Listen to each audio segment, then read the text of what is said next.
Sa pamamagitan ng Provincial Public Employment Service Office o PPESO ay ipinagmamalaking binuksan ang pamahalaang panlalawigan ng Bulacan, katuwang ang Department of Labor and Employment o DOLE, ang 2024 Singkaban Job Fair for Local Employment sa Walter Mart, Malolos. Ako po ay na-hire bilang kitchen helper. Maraming tulong po rito dahil matagal na rin po ako naghanap ng trabaho.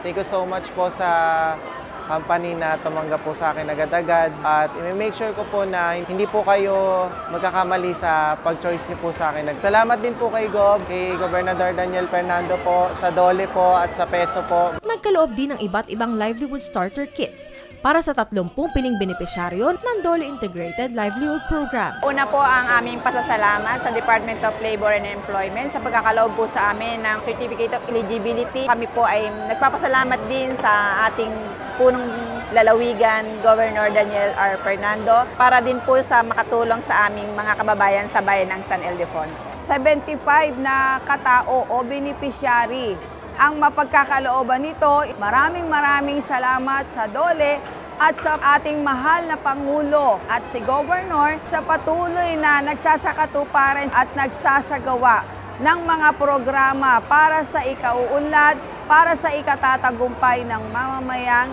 Giginteño at sa lalawigan ng Bulacan. Ang pinagkaloob po sa akin ay bigasan po. Meron po siyang 13 sacks na tig 25 kilo, may timbangan, tsaka meron na rin po plastic tsaka panakal.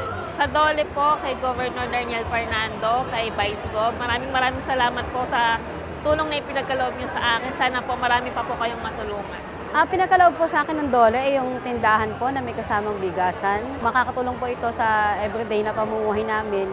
Maraming salamat po, unang-una po sa DOLE, ikalawa po kay Governor Daniel Fernando at kay Vice Governor Alex Castro. Gayon din, bahagi ito ng nationwide simultaneous birthday celebration ng ating Pangulong Ferdinand Bongbong R. Marcos Jr.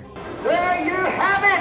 The Adi Puhunan at Bantawing program is now officially launched. Maraming salamat po, mahal na Pangulo, at congratulations po sa ating lahat. Sa tulong ng programa na ito, ang bawat magsasaka ay makakatanggap ng tinatawag na Interventions Monitoring Card o IMC na magagamit sa pagbili ng binig, ng abono at iba pang kagamitan sa pagsasaka mula sa accredited merchant.